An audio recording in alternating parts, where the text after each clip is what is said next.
Hello students, study 24 Udaipur में आप सभी का स्वागत है। आज के इस वीडियो में हम क्लास 12 एनसीईआरटी का जो सिलेबस है इकोनॉमिक्स का, उसका लेसन नंबर 2 जो इंडियन इकोनॉमी वाला पार्ट है, उसका लेसन सेकंड नंबर जो है उसका आज हम इस वीडियो में सेकंड पार्ट के बारे में डिस्कस करेंगे। इस लेसन का जो फर्स्ट पार्ट है उसमें हमने भारतीय अर्थव्यवस्था की जो स्थिति है स्वतंत्रता के समय क्या थी उसके बारे में हमने डिस्कस किया था। और जो भारतीय चिंतक थे, राजनेता थे, उन्होंने भारतीय अर्थव्यवस्था का जो विकास है वो किस प्रकार से किया जाए, किस प्रकार की जो आर्थिक प्रणाली है उसको चुना जाए, उसके बारे में हमने डिस्कस किया था कि हमारे सामने एक आर्थिक प्रणाली के सामने कौन कौन सी आर्थिक समस्या होती है। 3 प्रमुख केंद्रीय समस्या होती हैं जिनके बारे में हमने डिस्कस किया था। और विश्व में अगर हम देखें तो 3 प्रकार की जो आर्थिक प्रणाली हैं, अर्थव्यवस्थाएं, वो देखने को मिलती हैं: पूंजीवादी, समाजवादी और मिश्रित अर्थव्यवस्था। और भारत ने अपना विकास करने के लिए जो मिश्रित अर्थव्यवस्था है उसका मार्ग चुना था और उसी के आधार पर फिर भारत में योजना आयोग की स्थापना की गई थी। फिर योजना क्या होती हैं उसके बारे में भी हम पढ़ चुके हैं। ठीक है, जो भारत में पंचवर्षीय योजनाएं बनाई जाती हैं तो योजना क्या होती हैं, ये क्यों बनाई जाती हैं, उसके कौन से उद्देश्य होते हैं। और उसके बाद में भारतीय योजनाओं के जो निर्माता हैं पीसी महलनोबिस, इनके बारे में हमने थोड़ा बहुत जानने का प्रयास किया था। आज के इस वीडियो में हम अब इससे आगे का जो पार्ट है उसके बारे में हम डिस्कस करते हैं। देखिए, भारत जब स्वतंत्र हुआ था 1947 में, तो भारत का विकास करने के लिए जो राजनेता थे, जो विद्वान थे उस समय, उन्होंने एक तरह से क्या किया था, जो मिश्रित अर्थव्यवस्था का मार्ग चुना था। उसके अनुसार भारत में 1950 में योजना आयोग की स्थापना की गई थी। भारत में विभिन्न जो पंचवर्षीय योजनाओं के द्वारा विकास करने की बात की गई थी। प्रत्येक 5 वर्षों के लिए विकास करने के लिए योजना बनाई जाती थी और उसके लिए योजना आयोग की स्थापना की गई थी। अब देखिए, 2015 में जो योजना आयोग है उसको एक तरह से बंद कर दिया गया था। भारत में जो पंचवर्षीय योजना है, अंतिम जो पंचवर्षीय योजना है वो थी 12वीं पंचवर्षीय योजना है, जिसकी समयावधि थी 2012 से 2017 तक। ये भारत की अंतिम पंचवर्षीय योजना थी, 12वीं पंचवर्षीय योजना। इसके बाद में जो योजना आयोग था उसको एक तरह से बंद कर दिया गया और योजना आयोग का जो नया नाम है या योजना आयोग की जगह भारत में नीति आयोग की स्थापना की गई है। तो नीति आयोग की जो स्थापना है वो भारत में कब से की गई है? 1 जनवरी 2015 से। और किसके स्थान पर इसकी स्थापना की गई है? योजना आयोग के स्थान पर। अब इस नीति NITI का फुल फॉर्म क्या होता है? National institute for transforming India. तो नीति आयोग जो होता है वो वर्तमान समय में भारत सरकार को एक तरह से सलाह देने का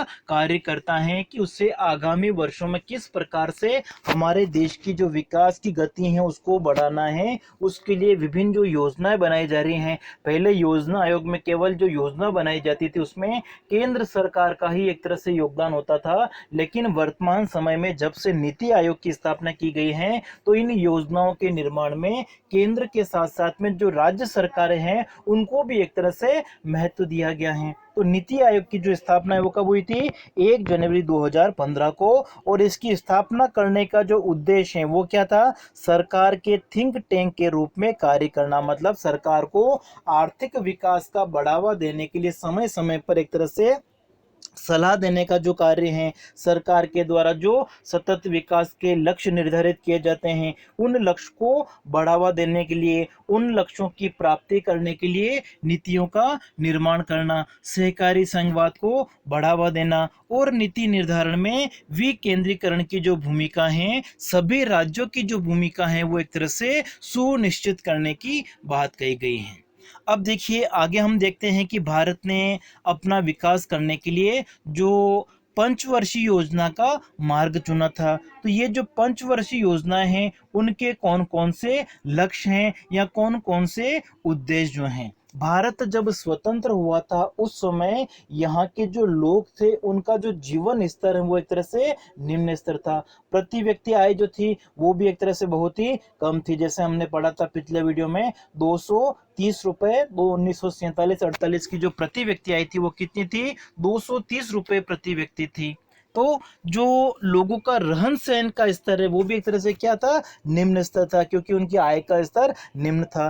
तो फिर भारत जब स्वतंत्र हुआ था तो उसके बाद में नीति निर्माताओं ने, नेताओं ने, जो विद्वान थे उन्होंने सोचना प्रारंभ कर दिया कि लोगों का जो जीवन स्तर है वो किस प्रकार से आगे बढ़ाया जाए, जीवन स्तर को एक तरह से उच्च किया जाए। और इन्हीं उद्देश्यों को पूरा करने के लिए पंचवर्षीय योजनाएं जो है वो बनाई जाती हैं। तो पंचवर्षीय योजनाओं के कौन कौन से उद्देश्य होते हैं, कौन कौन से लक्ष्य होते हैं, उसके बारे में हम डिस्कस करते हैं। तो देखिए, भारतीय पंचवर्षीय योजना है उसके प्रमुख रूप से 4 लक्ष्य जो हैं वो निर्धारित किए गए हैं। कौन कौन से हैं? समृद्धि, या जिसको हम क्या कहते हैं?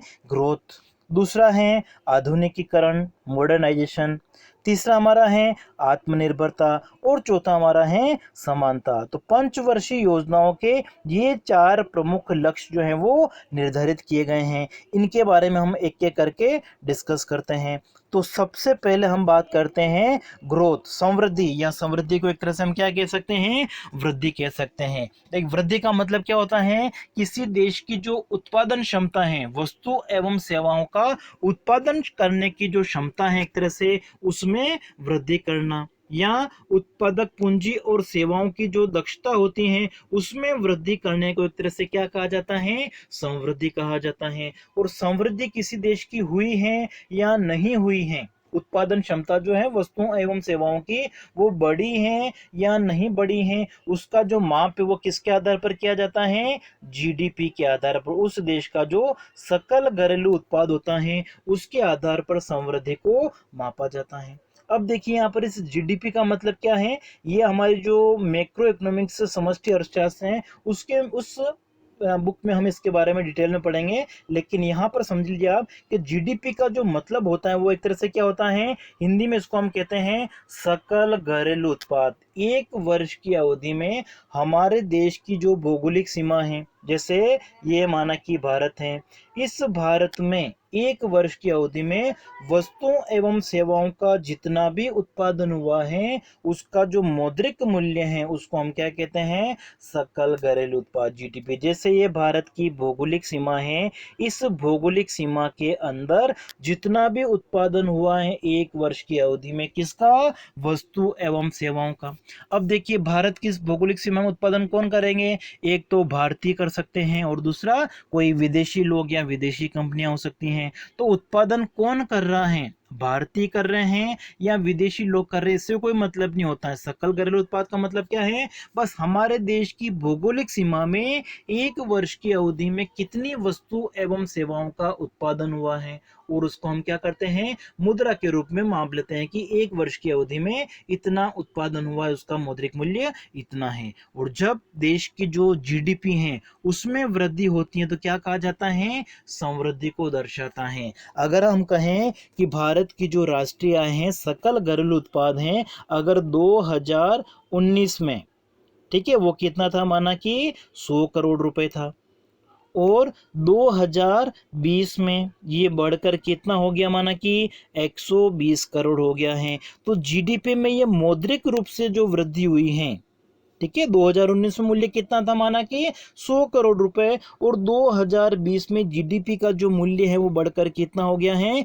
120 करोड़ हो गया है। इसका मतलब जीडीपी में जो ये वृद्धि हो रही है वो एक तरह से किसको दर्शाती हैं? ग्रोथ को दर्शाती हैं, समृद्धि को दर्शाती हैं। तो समृद्धि का मतलब होता है किसी अर्थव्यवस्था में वस्तु एवं सेवाओं की जो उत्पादन क्षमता है उसमें वृद्धि करना, और उसको मापने के लिए, मुद्रा के रूप में मापने के लिए हम किस माप का प्रयोग करते हैं? जीडीपी का प्रयोग करते हैं। अगर किसी देश की जीडीपी बढ़ती है इसका मतलब क्या हो गया? वो देश जो है वो समृद्धि कर रहा है, ग्रोथ कर रहा है। और इस जीडीपी में ठीक है। सकल घरेलू उत्पाद की हम बात कर रहे हैं कि हमारे देश की भौगोलिक सीमा में एक वर्ष की अवधि में जो भी उत्पादन हुआ है वस्तुओं एवं सेवाओं का, वो जीडीपी है। और इस जीडीपी में हम क्या करेंगे, कृषि क्षेत्र का जो उत्पादन है उसको भी शामिल करेंगे, औद्योगिक क्षेत्र का जो उत्पादन है उसको भी शामिल करते हैं, और जो सेवा क्षेत्र है उसका भी उत्पादन का मूल्य शामिल किया जाता है। जो प्राथमिक क्षेत्र हैं, द्वितीय क्षेत्र हैं और तृतीय क्षेत्र हैं, इन तीनों क्षेत्रों में एक वर्ष की अवधि में जितना भी उत्पादन हुआ है उसके मौद्रिक मूल्य को क्या कहा जाता है, जीडीपी कहा जाता है। और जीडीपी अगर बढ़ती है तो ऐसा माना जाता है कि वो देश एक तरह से वृद्धि कर रहा है, जिसको हम क्या कहते हैं, समृद्धि कहते हैं, ग्रोथ कहते हैं।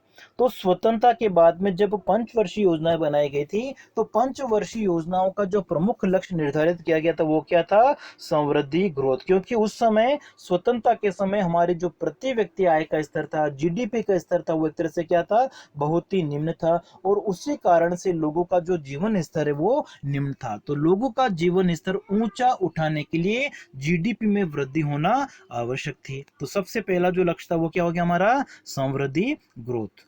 दूसरा है आधुनिकीकरण, मॉडर्नाइजेशन। ठीक है, मॉडर्न मतलब क्या हो गया कि इस उत्पादन को, जैसे हम कहते हैं कि अर्थव्यवस्था में जो जीडीपी का लेवल है उसको बढ़ाने के लिए वस्तु एवं सेवाओं का उत्पादन बढ़ाना पड़ता है, और वस्तु एवं सेवाओं का जो उत्पादन है वो बढ़ाने के लिए क्या करना पड़ेगा, उत्पादन प्रक्रिया में जो नई नई टेक्नोलॉजी है, नई नई जो प्रौद्योगिकी है, नए नए जो आविष्कार हैं उनका प्रयोग करना पड़ेगा। तो दूसरा जो लक्ष्य वो क्या है, आधुनिकीकरण। तो जो पंचवर्षीय योजनाएं थी उसमें हमारे देश की आर्थिक विकास की गति को तेजी से बढ़ाने के लिए, जीडीपी का स्तर बढ़ाने के लिए, लोगों का जीवन स्तर बढ़ाने के लिए आधुनिकीकरण जो है उसका प्रयोग किया गया। और आधुनिकीकरण के अंतर्गत क्या होता है, जो उत्पादन प्रक्रिया है उसमें नई टेक्नोलॉजी का प्रयोग किया जाता है। जैसे उदाहरण के लिए देखें कि जो कृषि क्षेत्र है, तो कृषि क्षेत्र में कृषि उत्पादन को बढ़ाने के लिए जो पुराने सिंचाई के साधन हैं या पुराने किस्म के जो बीज हैं उनकी जगह नई किस्म के जो बीज हैं, अच्छी क्वालिटी के जो बीज हैं, रासायनिक उर्वरक हैं, इनका प्रयोग करना एक तरह से किसको दर्शाता है, आधुनिकीकरण को दर्शाता है। और जब हम पुराने तकनीक की जगह अगर नई तकनीक का प्रयोग करते हैं तो अर्थव्यवस्था में उत्पादन की क्षमता क्या होगी, बढ़ेगी, वस्तु एवं सेवाओं का उत्पादन बढ़ता है। तो आधुनिकीकरण की प्रक्रिया अपनाने से भी अर्थव्यवस्था में उत्पादन बढ़ेगा। जैसे उदाहरण के लिए देखें कि भारत में कृषि क्षेत्र में एक तरह से तेजी से विकास नहीं हो पा रहा था, तो उसको दूर करने के लिए 1966-67 में जब हरित क्रांति, ग्रीन रिवॉल्यूशन को अपनाया गया था, तो हरित क्रांति में क्या हुआ था, नए बीजों का, अच्छी किस्म के जो बीज थे जिनको क्या कहा जाता है, हाई यील्डिंग वेराइटी, HYV जो बीज थे, अच्छी किस्म के जो बीज थे, उर्वरक थे, उनका प्रयोग बढ़ाया गया था। और उसी के फलस्वरूप क्या हुआ था,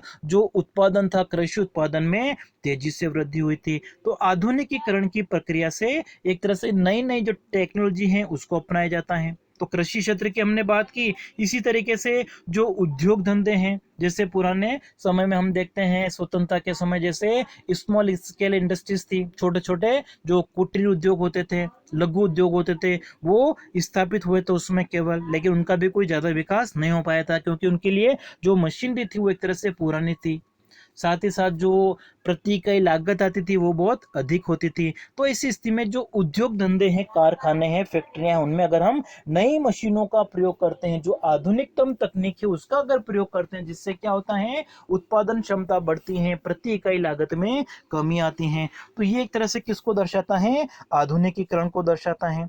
अब देखिए, आधुनिकीकरण का जो मतलब है केवल वो नई टेक्नोलॉजी के अपनाने से नहीं होता। आधुनिकीकरण में हम क्या करते हैं, उत्पादन प्रक्रिया में नई टेक्नोलॉजी के साथ साथ में लोगों का, समाज में जो लोग रह रहे हैं उनका जो सामाजिक दृष्टिकोण है, उनकी जो सोच होती है, उसमें भी परिवर्तन एक तरह से आधुनिकीकरण को ही दर्शाता है। तो आधुनिकीकरण में उत्पादन प्रक्रिया में नई टेक्नोलॉजी का प्रयोग करने के साथ साथ में जो समाज में लोग रहते हैं उनके दृष्टिकोण में परिवर्तन लाना भी सम्मिलित है। लोगों के सामाजिक दृष्टिकोण में परिवर्तन लाना, जैसे प्राचीन समय में जैसे लड़कियों को पढ़ाना अच्छा नहीं समझा जाता था, उनको घर से बाहर नहीं भेजा जाता था, लेकिन स्वतंत्रता के बाद में धीरे धीरे ये जो सामाजिक दृष्टिकोण था उसमें परिवर्तन हुआ। लोगों जो महिलाएं थीं उनको भी पुरुषों के समान अधिकार दिए गए हैं, उनकी जो शिक्षा का स्तर है उसको बढ़ाने के प्रयास किए गए हैं। और वर्तमान समय में अगर हम देखते हैं तो जो महिला प्रतिभाएं हैं वो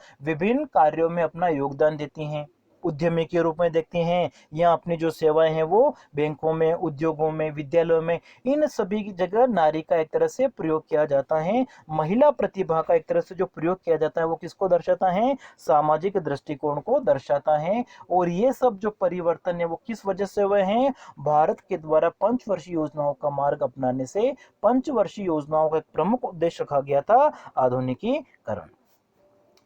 अब देखिए तीसरी जो लक्ष्य रखा गया है वो है आत्मनिर्भरता। ठीक है, आत्मनिर्भरता का मतलब क्या हो गया कि जब हम किसी चीज के लिए दूसरे देशों के ऊपर निर्भर होते हैं, और दूसरे देशों के ऊपर अगर हमारी निर्भरता होती है तो दूसरे देशों का जो हस्तक्षेप है वो हमारी अर्थव्यवस्था में बढ़ता है, और इससे हमारे देश की जो संप्रभुता है उसको एक तरह से नुकसान पहुंचता है। तो इसलिए पंचवर्षीय योजनाओं में इस बात के ऊपर जोर दिया गया है कि जिन वस्तुओं का हम दूसरे देशों से आयात करते हैं उस आयात के ऊपर हमारी जो निर्भरता है उसमें कमी लाई जाए, और आधुनिकीकरण और आर्थिक समृद्धि की जो प्रक्रिया है उसका प्रयोग करके हम अपने देश में उत्पादन क्षमता को एक तरह से बढ़ाएं। तो प्रथम हमारी जो 7 पंचवर्षीय योजनाएं थी उसमें आत्मनिर्भरता को ही महत्व दिया गया था। भारत ने जब वैश्वीकरण का मार्ग अपनाया था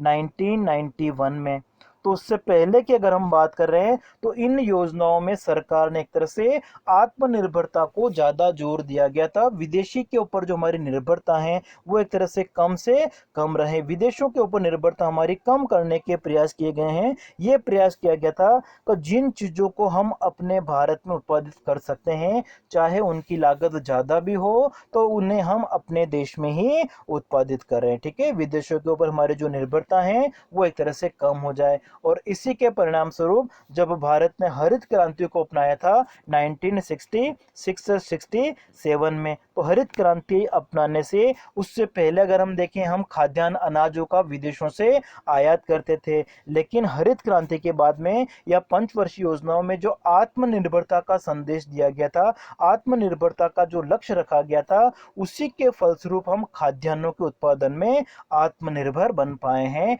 और आज के समय में हम क्या करते हैं? खाद्यान्नों का निर्यात भी करते हैं दूसरे देशों को, जबकि हम पहले खाद्यान्नों के लिए दूसरे देशों के ऊपर निर्भर थे। वर्तमान समय में हम आत्मनिर्भर हो गए हैं। तो जब हम खाद्यान्नों के लिए या किसी टेक्नोलॉजी के लिए या कैपिटल के लिए, पूंजी के लिए विदेशों के ऊपर अगर हम निर्भर होते हैं तो विदेशी सरकारें जो होती है वो हमारी अर्थव्यवस्था में हस्तक्षेप करती हैं। ठीक है, इसलिए पंचवर्षीय योजनाओं में लक्ष्य रखा गया है कि हम एक तरह से क्या हो? आत्मनिर्भर हो।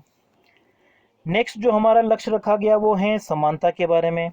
पंचवर्षीय योजनाओं में समानता का चौथा जो लक्ष्य है, उद्देश्य, वो क्या है? समानता। समानता का मतलब क्या हो गया कि जब किसी अर्थव्यवस्था में अर्थव्यवस्था का आर्थिक विकास हो रहा है, आर्थिक वृद्धि हो रही है, जीडीपी का जो लेवल है वो बढ़ रहा है, तो जीडीपी का लेवल बढ़ने के साथ साथ में ऐसा नहीं हो कि अर्थव्यवस्था में लोग जो हैं वो दो भागों में बढ़ जाएं। मतलब कुछ लोग तो हैं वो ज़्यादा अमीर हो जाएं और कुछ लोग जो गरीब हैं वो ज़्यादा गरीब हो जाए। मतलब अमीर और निर्धन दो वर्ग जो हैं वो नहीं होने चाहिए। मतलब इनमें एक तरह से असमानता की जो हम बात करते हैं वो एक तरह से क्या होने चाहिए? कम से कम होने चाहिए। आय और संपत्ति की जो समानता है उसकी बात हम कर रहे हैं। ठीक है, यहाँ पे समानता का मतलब क्या है? समाज में जितने भी लोग हैं, आर्थिक समृद्धि जो होती है, जीडीपी का जो लेवल बढ़ता है, तो जीडीपी के लेवल में निर्धन व्यक्तियों की आय और जो अमीर व्यक्ति हैं उन दोनों की आय सम्मिलित होती हैं। तो आर्थिक जीडीपी में वृद्धि का जो लाभ है वो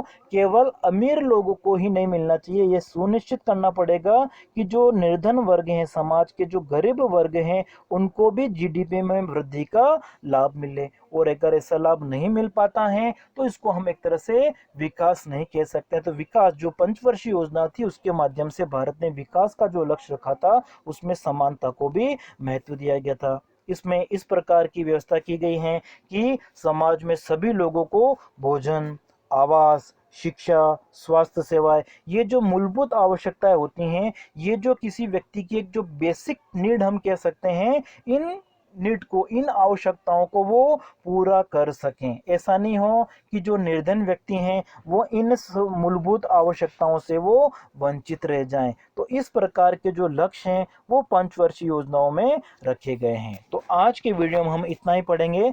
अगले वीडियो में हम जो कृषि क्षेत्र हैं, औद्योगिक क्षेत्र हैं, विदेशी व्यापार की क्या स्थिति थी, उनके बारे में आगे के वीडियो में हम डिस्कस करेंगे।